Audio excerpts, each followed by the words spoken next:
اليوم بدي احكي على الانتماءات في العالم العربي والاسلامي.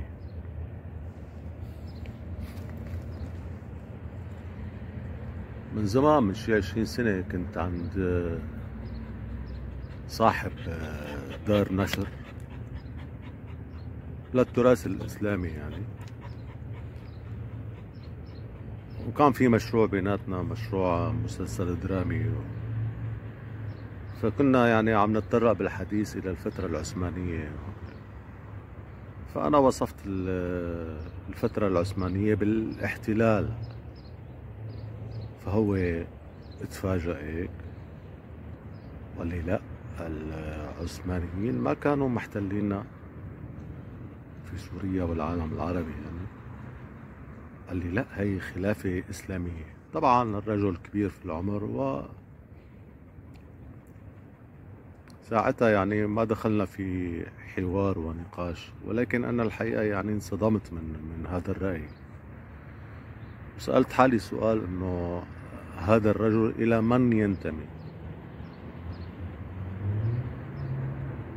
هل انتمائه وطني ولا هو انتمائه ديني عاطفي؟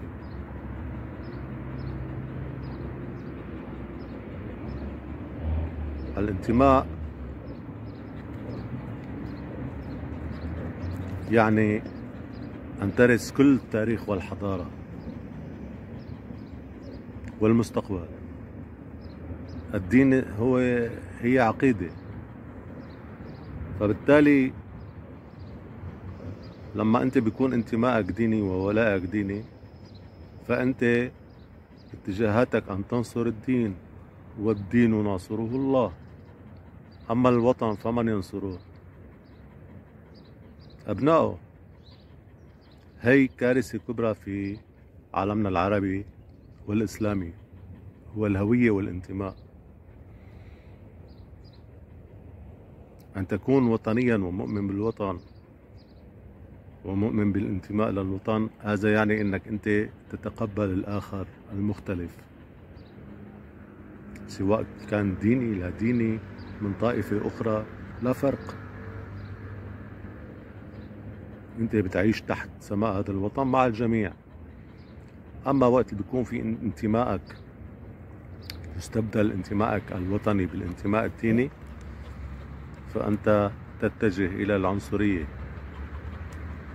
يعني بيكون انتمائك عنصري، لأنك تهدف إلى نصر الدين لا نصر الوطن. وهذا اللي حصل بسوريا وبعدة بلدان عربية أثناء الثورة الخلاقة الفوضوية. أن يكون انتمائك للدين يعني لما بتقعد على كرسي أنت تعمل لصالح انتمائك الديني منطقيا. يعني لما بيكون انتمائك وطني وبتجلس على كرسي سيادي، بيكون عملك لصالح الوطن، مو لصالح طائفة أو صالح انتماء ضيق. هي إحدى مشاكل الانتماءات في العالم العربي والإسلامي.